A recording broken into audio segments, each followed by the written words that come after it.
ನೋಡಿ, ಧರ್ಮಸ್ಥಳ ಶ್ರೀ ಕ್ಷೇತ್ರ ರಾಜಕೀಯ ವಸ್ತು ಅಲ್ಲ.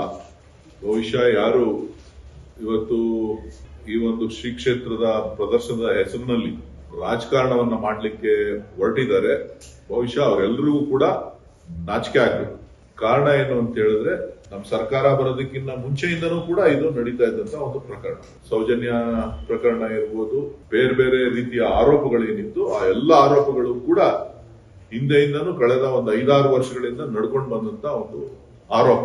ಈ ಆರೋಪ ಬಂದಂತ ಸಂದರ್ಭದಲ್ಲಿ ಧರ್ಮಸ್ಥಳವನ್ನ ಬೆಂಬಲಿಸಿ ಯಾವುದೇ ಭಾರತೀಯ ಜನತಾ ಪಕ್ಷದ ಅಥವಾ ಜನತಾದಳದ ನಾಯಕರು ಹೇಳಿಕೆಗಳನ್ನ ಯಾವುದೇ ಸಂದರ್ಭದಲ್ಲೂ ಕೊಟ್ಟಿಲ್ಲ. ಉದಾಹರಣೆಗಳು ನಿಮ್ಮ ಮಾಧ್ಯಮಗಳಲ್ಲೂ ಕೂಡ ಇಲ್ಲ. ಇವತ್ತು ಏಕಾಏಕಿ ಇವತ್ತು ಏನು ನಿಷ್ಪಕ್ಷವಾದಂತ SIT ತನಿಖೆ ಆದ ನಂತರ, ತನಿಖೆಗೂ ಮುಂಚಿತವಾಗಿ ಸನ್ಮಾನ್ಯ ಉಪಮುಖ್ಯಮಂತ್ರಿಗಳು, ಪಕ್ಷದ ಅಧ್ಯಕ್ಷರು ಧರ್ಮಸ್ಥಳದ ಶ್ರೀ ಕ್ಷೇತ್ರದ ಬಗ್ಗೆ ರಾಜಕೀಯ ಮಾಡುವಂತ ನಮ್ಮ ಅವಶ್ಯಕತೆ ಇಲ್ಲ. ಶ್ರೀ ಕ್ಷೇತ್ರ ಮಂಜುನಾಥನ ಏನು ಸಾನ್ನಿಧ್ಯ ಇದೆ, ಇದರ ಪರವಾಗಿ ನಾವಿದ್ದೇವೆ ಅಂತಕ್ಕಂತ ಹೇಳಿಕೆಯನ್ನ ಕೊಟ್ಟಿರ್ತಕ್ಕಂಥದ್ದನ್ನ ನಾನು ಈ ಸಂದರ್ಭದಲ್ಲಿ ನಿಮ್ಗೆ ನೆನಪು ಮಾಡ್ಲಿಕ್ಕೆ ಬಯಸ್ತೇನೆ. ಇದೆಲ್ಲ ಆದ್ಮೇಲೆ ಈಗ ಕೆಲವು ರಾಜಕೀಯ ಪಕ್ಷದವರು ಏನ್ ತರಾತುರಿನಲ್ಲಿ ಧರ್ಮಸ್ಥಳಕ್ಕೆ ಯಾತ್ರೆ ಹೊರಟಿದ್ದಾರೆ. ಯಾಕೆ ಹೋಗ್ತಾ ಇದ್ದೀರಿ? ಏನಾಗಿದೆ ಅಂತ ಹೋಗ್ತಾ ಇದ್ದೀರಿ?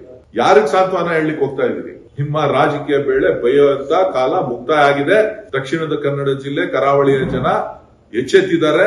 ಮುಂದಕ್ಕೆ ನಿಮ್ಮ ನಾಟಕಗಳು ನಡೆಯೋದಿಲ್ಲ. ನಿಮ್ಮ ಒಳ ರಾಜಕೀಯ ಒಪ್ಪಂದಗಳೇನಿದೆ, ಆ ಒಳ ಒಪ್ಪಂದಗಳಿಂದ ಇವತ್ತು ಧರ್ಮಸ್ಥಳಕ್ಕೆ ಒಳ ರಾಜಕೀಯದಿಂದ ನಿಮ್ಮ ಧರ್ಮಸ್ಥಳಕ್ಕೆ ಕೆಟ್ಟ ಹೆಸರು ಅನ್ನೋಂತ ಪ್ರಯತ್ನಗಳೇನು ನಡೀತದೆ, ಅದು ಇವತ್ತು ಕಾಂಗ್ರೆಸ್ ಪಕ್ಷ, ಕಾಂಗ್ರೆಸ್ ಸರ್ಕಾರ ಅದನ್ನ ವಿಫಲ ಮಾಡಿದೆ. ಅದನ್ನ ರಾಜ್ಯದ ಜನರಿಗೆ ತೋರಿಸಿದೆ.